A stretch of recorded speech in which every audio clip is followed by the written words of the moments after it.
Hi all, അസ്സലാമു അലൈക്കും. Welcome back to my channel. ഇന്ന് തയ്യാറാക്കാൻ പോകുന്ന റെസിപ്പി ഒരു പുഡിങ്ങാണ്. വളരെ എളുപ്പത്തിൽ തയ്യാറാക്കാൻ പറ്റുന്ന ഈ റെസിപ്പി കുറച്ച് ഇൻഗ്രീഡിയൻസ് മാത്രം മതി. ഇനി ഇതെങ്ങനെ തയ്യാറാക്കാൻ നോക്കാം. അതിനാവശ്യമായിട്ടുള്ള മെയിൻ ഇൻഗ്രീഡിയൻ്റാണ് കപ്പ, അതല്ലെങ്കിൽ കൊള്ളി. അത് 2 വലിയ കഷ്ണങ്ങൾ എടുത്തിട്ടുണ്ട്. ഇനി അതിനെ കട്ട് ചെയ്യാണ്. അപ്പോൾ അതിൻ്റെ ഉള്ളിൽ ഒരു ആരുണ്ട്, അത് എടുത്ത് കളയണം. ആദ്യത്തെ കപ്പ കട്ട് ചെയ്തപ്പോൾ അധികം ആരൊന്നുമില്ല. ഇനി രണ്ടാമത്തെ കപ്പ കട്ട് ചെയ്യാം. ചില കപ്പൊക്കെ ആരുണ്ടാവും, പക്ഷേ ഇതിന് കാണുന്നില്ല. അപ്പോൾ ഇത് രണ്ടാമത്തെ കപ്പൊക്കെയാണ് ആര് ഇങ്ങനെ കണ്ടത്. അതും അധികമൊന്നുമില്ല, ഒരു ചെറിയ പീസ് തന്നെ ഉണ്ടായിരുന്നുള്ളൂ. അപ്പോൾ അത് എടുത്ത് കളഞ്ഞിട്ടുണ്ട്. ഇനി വേണ്ടത് കപ്പയെ സ്ലൈസ് ചെയ്യണം. അതിനൊരു സ്ലൈസിങ് ബോർഡ് എടുത്തിട്ടുണ്ട്. അതിൻ്റെ ചെറിയ ഹോൾസ് വരണ അതിൽ അങ്ങനെ സ്ലൈസ് ചെയ്ത് കൊടുക്കുകയാണ്. ഇങ്ങനെ സ്ലൈസ് ചെയ്ത് കൊടുത്താൽ ഈ ഒരു കനം കുറവിലാണ് നമുക്ക് കിട്ടുക കപ്പ. ഇനി ഇത് മുഴുവനായിട്ട് തന്നെ സ്ലൈസ് ചെയ്ത് കൊടുക്കാം. വീഡിയോയിൽ കാണിക്കുന്നത് പോലെ ഈ ഹോൾസിൽ വെച്ചിട്ടാണ് ഞാൻ സ്ലൈസ് ചെയ്യണത്. ഇപ്പോൾ ഇത്രയും കപ്പയാണ് സ്ലൈസ് ചെയ്തിട്ട് കിട്ടിയത്. ഇനി ചെയ്യുന്നത് ഈ കപ്പയിലുള്ള വെള്ളം അത് പിഴിഞ്ഞ് കളയാണ്. അപ്പോൾ അതിൻ്റെ വെള്ളം നമ്മൾ എടുക്കുന്നില്ല, ആ കപ്പ മാത്രമാണ് എടുക്കുന്നുള്ളൂ. ചിലർ പുഡിങ് ഉണ്ടാക്കുമ്പോൾ അത് മുഴുവനായിട്ട് തന്നെ ഇതിൻ്റെ സ്റ്റാർച്ച് കളയാതെ തന്നെ മുഴുവനായിട്ട് എടുക്കും. പക്ഷേ ഈ പുഡിങ് ഞാൻ ഇവിടെ ഉണ്ടാക്കുമ്പോൾ അത് പിഴിഞ്ഞ് അതിൻ്റെ വെള്ളം ഞാൻ എടുക്കുന്നില്ല. അപ്പോൾ അത് മുഴുവനായിട്ടും ഇതുപോലെ ഇങ്ങനെ പിഴിഞ്ഞ് അതിൻ്റെ സ്റ്റാർച്ച് കളഞ്ഞതിന് ശേഷം അതിൻ്റെ കപ്പ മാത്രമാണ് ഞാൻ എടുക്കുന്നുള്ളൂ. അപ്പോൾ അതാണ് ഇവിടെ ചെയ്തുകൊണ്ടിരിക്കുന്നത്. നിങ്ങൾ ഈ വീഡിയോ കാണുന്നത് സബ്സ്ക്രൈബ് ചെയ്യാണ്ടാണെങ്കിൽ please subscribe and support my channel. അപ്പോൾ മുഴുവനായിട്ടും കപ്പയിൽ സ്റ്റാർച്ചൊക്കെ കളഞ്ഞിട്ട് കപ്പ ഇവിടെ കിട്ടിയിട്ടുണ്ട്. ഇപ്പോൾ ഇത്രയും കപ്പയാണ് നമുക്ക് കിട്ടിയിട്ടുള്ളത്.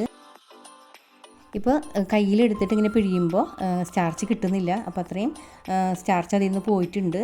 ഇപ്പോൾ ഇത്രയാണ് കിട്ടിയിട്ടുള്ളത്. ഇനി വേണ്ടത് ചൈന ഗ്രാസ് ആണ്. ഈ പുഡിങ്ങിന് ചൈന ഗ്രാസ് ഞാനിവിടെ യൂസ് ചെയ്യുന്നുണ്ട്. ഇതൊരു പാക്കറ്റാണ്, 10 ഗ്രാമിൻ്റെ ഒരു പാക്കറ്റാണ് എടുത്തിട്ടുള്ളത്. വീട്ടിലെ ആവശ്യത്തിനുള്ള പുഡിങ്ങിന് 10 ഗ്രാം ചൈന ഗ്രാസ് ധാരാളമാണ്. സെയിൽസ് ചെയ്യുന്ന പുഡിങ്ങിന് 20 ഗ്രാം 16 ഗ്രാമൊക്കെ നിർബന്ധമാണ് അങ്ങനെ ചെയ്യുമ്പോൾ. ഇനി ചൈന ഗ്രാസ് ചെറിയ കഷ്ണങ്ങളാക്കിയിട്ട് ഇട്ട് കൊടുക്കുകയാണ്.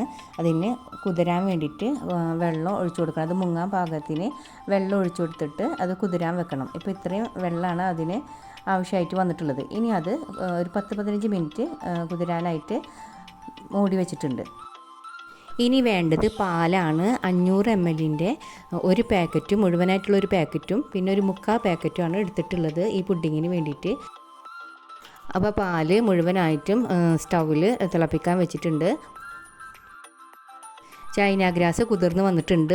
ഇപ്പോൾ ഈ കുതിർന്ന് വന്ന ചൈന ഗ്രാസ് സ്റ്റൗവിൽ വെച്ച് അത് മെൽറ്റ് ചെയ്യണം. പാല് തിളക്കുന്നതോടൊപ്പം തന്നെ ഈ ചൈന ഗ്രാസും മെൽറ്റ് ചെയ്യണം.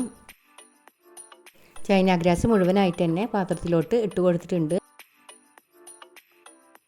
കുതിർന്ന് വന്നിട്ടുള്ള ഈ ചൈന ഗ്രാസ് പാല് തിളക്കുന്നതോടൊപ്പം തന്നെ ഈ ചൈന ഗ്രാസും മെൽറ്റ് ചെയ്യണം. അപ്പോൾ അത് രണ്ടും ഒരുമിച്ച് വെച്ചിട്ടുണ്ട്. ചൈന ഗ്രാസിൻ്റെ ഫ്ലെയിം ലോ ആക്കിക്കുകയാണ്. ഇനി ഇവിടെ പാല് തിളച്ച് വരുന്നുണ്ട്. ഇപ്പോൾ കപ്പ ഇട്ട് കൊടുക്കാം. അപ്പോൾ മുഴുവനായിട്ട് തന്നെ കപ്പ ഇട്ട് കൊടുക്കുകയാണ്.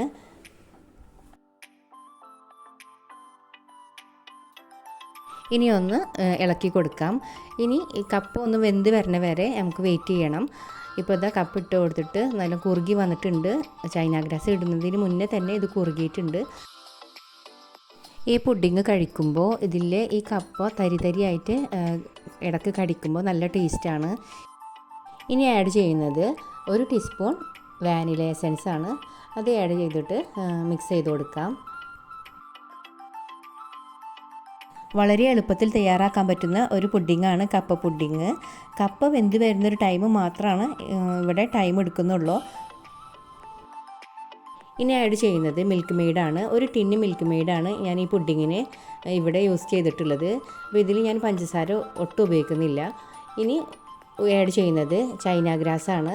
ചൈന ഗ്രാസും കൂടി ആഡ് ചെയ്തിട്ട് മിക്സ് ചെയ്ത് കൊടുക്കാം. മിൽക്ക് മെയ്ഡിന് പകരം പഞ്ചസാര എടുക്കാം. അത് ഓരോരുത്തരുടെ മധുരത്തിനനുസരിച്ച് എടുത്താൽ മതി. ചൈന ഗ്രാസ് ആഡ് ചെയ്തിട്ട് ഒരു 5 മിനിറ്റ് ഇതുപോലെ മിക്സ് ചെയ്ത് കൊടുക്കാം. എന്നിട്ട് ഫ്ലെയിം ഓഫ് ചെയ്യാം. ഇനി ഏത് പാത്രത്തിലാണോ പുഡിങ് സെറ്റ് ചെയ്യാൻ വെക്കുന്നത് ആ പാത്രത്തിലേക്ക് ഉണ്ടാക്കി വെച്ചിരുന്ന മിക്സ് ഒഴിച്ചു കൊടുക്കാം. ഇവിടെ 3 പാത്രത്തിലാണ് പുഡിങ് സെറ്റ് ചെയ്യുന്നത്. ഇനി അടുത്ത പാത്രത്തിൽ ഒഴിച്ചു കൊടുക്കാം. ഇപ്പോൾ ഇത്രയും പുഡിങ്ങാണ് ഇവിടെ കിട്ടിയിട്ടുള്ളത്. അപ്പോൾ അങ്ങനെ 3 പാത്രത്തിലാക്കിയിട്ട് സെറ്റ് ചെയ്ത് കൊടുത്തിട്ടുണ്ട്. ഇനി അത് ഒന്ന് ഡെക്കറേറ്റ് ചെയ്ത് കൊടുക്കണം.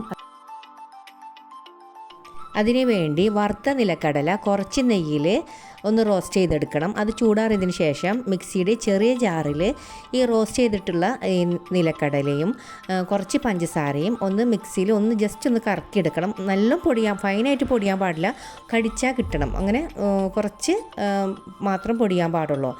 അതാണ് ഇവിടെ ഡെക്കറേറ്റ് ചെയ്ത് കൊടുക്കുന്നത്. അങ്ങനെ 3 പാത്രത്തിൽ ആക്കിയിട്ട് ഡെക്കറേറ്റ് ചെയ്ത് കൊടുക്കുന്നത്. 3 ഡെക്കറേഷനാണ് ചെയ്യുന്നത്.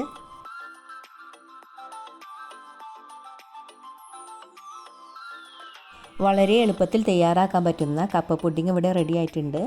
ഇപ്പോൾ ഈ വീഡിയോ എല്ലാവർക്കും ഇഷ്ടമായിട്ടുണ്ടെന്ന് വിചാരിക്കുന്നു. ഇഷ്ടപ്പെട്ടിട്ടുണ്ടെങ്കിൽ ലൈക്കും കമൻറ്റും ചെയ്യുക. ഈ വീഡിയോ കാണുന്നത് സബ്സ്ക്രൈബ് ചെയ്യാണ്ടാണെങ്കിൽ please subscribe and support my channel. Thank you. അസ്സലാമു അലൈക്കും.